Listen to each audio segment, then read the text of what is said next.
Hello and welcome to See Here, the programme for the 9 million deaf and hard of hearing people in the UK.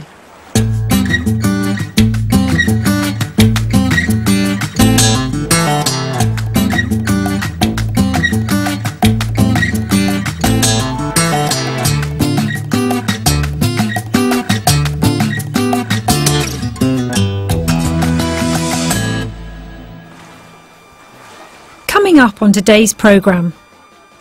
After a nationwide search, Sean Chandler, a deaf brass musician, was chosen to perform in a band at Buckingham Palace in front of His Royal Highness Prince Harry.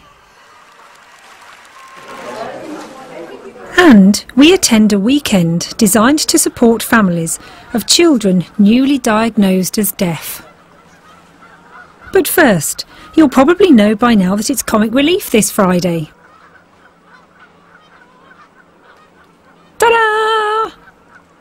Traditionally, Red Nose Day raises funds for various charities, one of them being Our Voice in Cambridgeshire. They work with deaf and deaf-blind people with mental health problems. We went along to find out more. Isolation, solitude,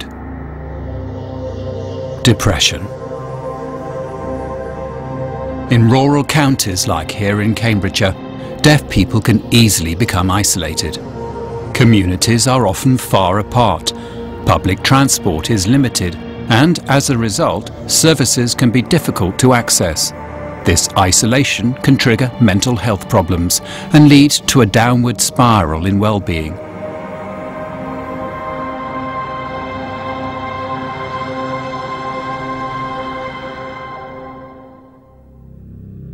Brendan was born profoundly deaf into a hearing family. He has a number of long-term mental health problems after suffering brain damage at birth. Before the Our Voice charity stepped in, Brendan's life was falling apart. I was struggling and I found things really difficult. It was frustrating getting through to people and getting access. I tried to do things on my own, but I couldn't. I needed some help. Brendan was married, but the relationship broke down and his life became dominated by divorce and debt. He was unable to manage his finances, but the debt collectors were relentless. I got myself into debt because I was always splashing out and really stupid with money. This was because of my divorce. So really, I tried my best to try and get myself out of the situation, but really this is where Our Voice came into it. As matters threatened to get completely out of hand, social services referred Brendan to the charity, based at Swavesey near Cambridge. Our Voice was able to help thanks to a grant from Comic Relief in 2009 of £120,000 for a 3-year period. The money paid for 2 additional members of staff to work in advocate roles. These advocates ensure that deaf people with mental health problems get the help they need. Hello, my name is Ruth Godden. I work here as an advocate with deaf people. I've been here for the last 3 years. My name is Kidai. I work as the Deaf Wellbeing Project Coordinator. Hello, I'm Jenny Fennell. I've been involved with Our Voice for 3 to 4 years now, first as a volunteer, then as a trustee, and currently I'm director. So I've got overall responsibility for the work of the charity, and I report to the Board of Trustees and our funders about the work we're doing. Ruth is Brendan's advocate. He visits her often for advice and guidance. She's able to help him find solutions for some of the everyday problems he struggles with. Hi Ruth. I've received this letter and I'm a bit worried about it. Could you take a look, please? When did you receive it? I got it yesterday. Good timing. Cool. Don't worry. This means that in May, the contract to your flat finishes. Oh, I understand. They need to know if you want to continue with your contract for another 6 months or leave. Ruth is hearing and comes from a hearing family.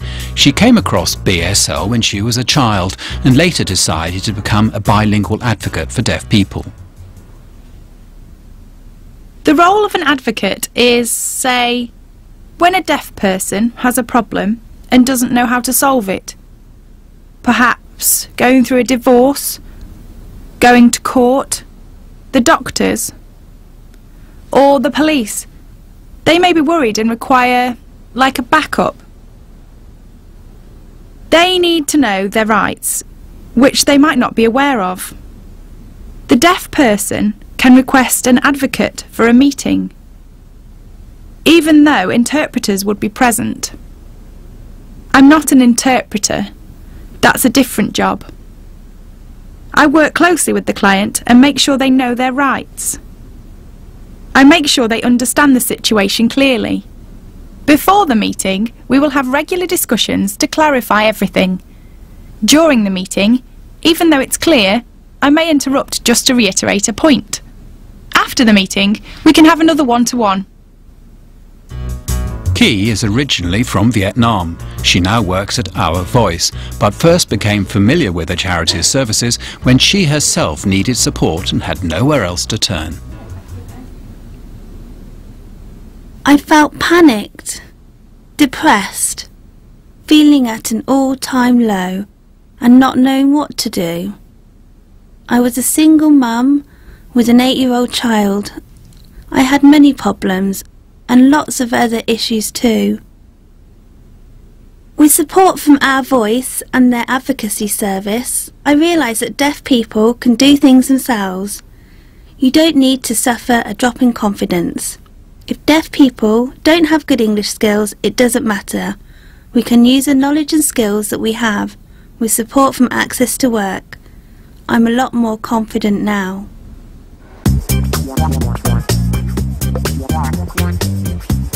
Advocates get out and about to meet their clients all over Cambridgeshire because regular contact is one of the vital ways to build up trust with the people they're working with. I can meet him every week, potentially. Face-to-face contact is very important for deaf people. We talk and catch up on what's been happening. I think it's great to be able to meet up with Ruth and have that support. It's really brilliant.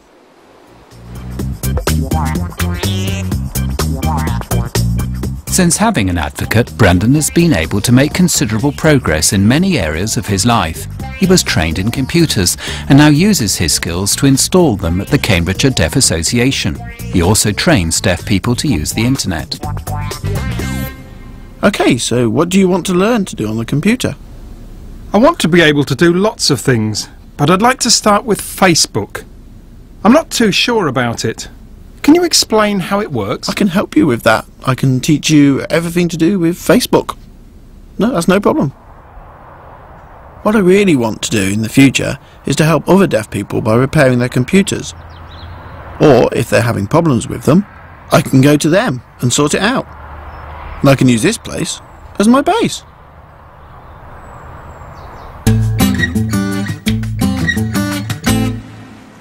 It's great that Brendan's involvement with Our Voice has turned his life around. A clear example of how money raised on Red Nose Day supports people who really need it and who otherwise might not get the help they need.